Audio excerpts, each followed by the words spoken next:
Oi, eu sou o Juan. Essa é a estreia do quadro sobre ombros de gigantes aqui do Cápsula Atômica. Contaremos as histórias de algumas pessoas que contribuíram para o desenvolvimento da humanidade. E nessa estreia falaremos sobre Marie Curie.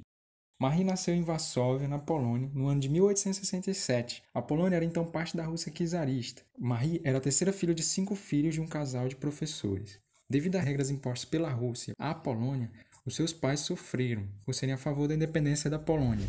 Ainda na infância, Marie perdeu sua mãe, que morreu de tuberculose, e 2 anos depois, uma das suas irmãs. O pai de Marie se empenhou na educação dela e de seus irmãos. Por incentivo de seu pai, que era professor de física e matemática, Marie começou a se interessar a estudar ciências. Marie terminou seus estudos básicos aos 15 anos e ganhou até um prêmio por seu desempenho, mas ela não quis recebê-lo para não ter de receber da mão de autoridades russas. Ela, uma de suas irmãs e algumas colegas se matricularam em uma universidade clandestina, que era contra as regras russas e ainda admitia mulheres. Ela funcionava à noite e mudava de local frequentemente para escapar da vigilância russa. Impedida de seguir seus estudos na Polônia, Marie, aos 17 anos, faz um acordo com uma de sua irmã para estudarem em Paris. O acordo era o seguinte: a sua irmã mais velha deveria ir na frente e ela trabalharia na Polônia para ajudar nos custos da universidade. Quando sua irmã terminasse, devolveria o dinheiro para que Marie também fosse estudar em Paris. Nesse período, Marie trabalhou como tutora e governanta em casas na Varsóvia e fora na casa de parentes. Ajudou também de forma voluntária crianças carentes a estudarem. Ela estudava sozinha e chegou a receber treinamento científico prático na instituição que seu primo trabalhava. Nesse período, quando retornou a Varsóvia, seu pai já estava estabelecido como diretor em uma escola e então passou a custear os estudos de sua irmã. Dando continuidade com seus trabalhos de governanta e tutora, e com a ajuda de seu pai, ela economizou o suficiente para prosseguir seus estudos em Paris. Levou apenas o suficiente para a viagem e um apoio dobrável para se sentar, pois o vagão de quarta classe alemão não tinha cadeiras, não permitia o uso de cadeiras. E então, em 1891, com seus 24 anos, Marie vai para a França para estudar em uma das melhores escolas da Europa, a Sorbonne. Apesar da desvantagem em relação aos colegas, principalmente pelo francês, porque ela era polonesa, e em matemática e física, Marie se empenhou bastante e em 1893 já era mestre em física. Devido à dificuldade financeira, com a ajuda de professores, ela conseguiu uma bolsa com que pôde dar continuidade aos estudos e o mestrado em matemática no ano seguinte. Por meio de um amigo, Marie conheceu Pierre Curie, que podia ajudar com um espaço maior para que ela pudesse realizar seus estudos em laboratório. Marie queria voltar para a Polônia, mas Pierre a convenceu a ficar em Paris e realizar o seu doutorado. Dessa amizade e companheirismo, Marie e Pierre se casaram em 1895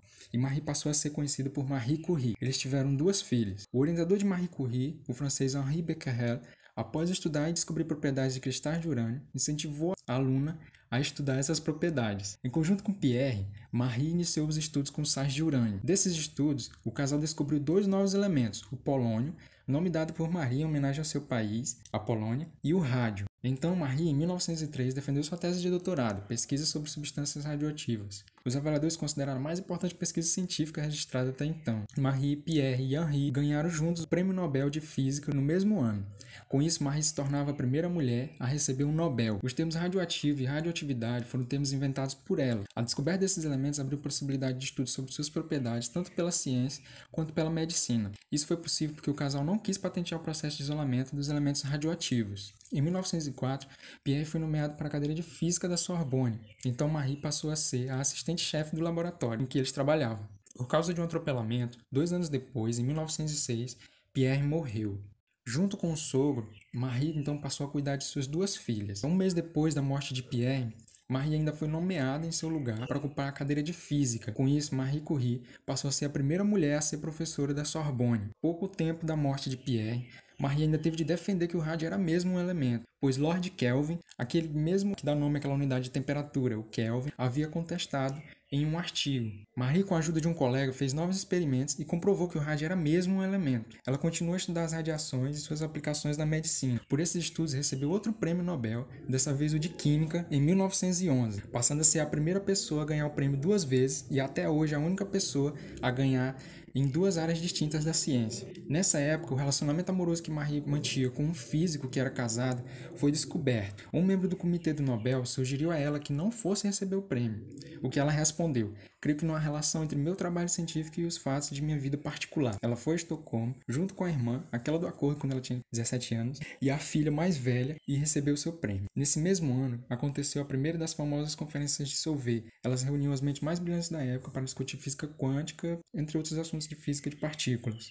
Marie foi a única mulher a participar de pelo menos 7 das primeiras conferências. Nessas conferências, o físico Albert Einstein conheceu. Eles trocavam correspondências e chegaram até a passar férias juntos com suas famílias. Curiosamente, Marie esteve no Brasil em 1926, levantando a questão de gênero da presença das mulheres na ciência. Marie foi recebida pela Academia Brasileira de Ciências e se tornou a primeira mulher a ser membro correspondente dela. Marie morre então em 1934, aos 66 anos, de leucemia, causada pela exposição a elementos radioativos. Seus cadernos são tão radioativos que até hoje estão guardados em caixas de chumbo. Marie deixou um legado científico e de exemplo de ser humano que são conhecidos no mundo todo. Em uma pesquisa feita pela revista New Scientist, Marie Curie foi eleita a mulher mais influente da ciência de todos os tempos. Em 1994, seus restos mortais foram levados para o Panteão de Paris, sendo de novo a primeira mulher, dessa vez a ser enterrada por méritos próprios, onde se encontram os restos mortais de nomes como Alexandre Dumas, escritor de obras como Os Três Mosqueteiros, Victor Hugo, escritor de romances como Os Miseráveis, e o matemático Lagrange.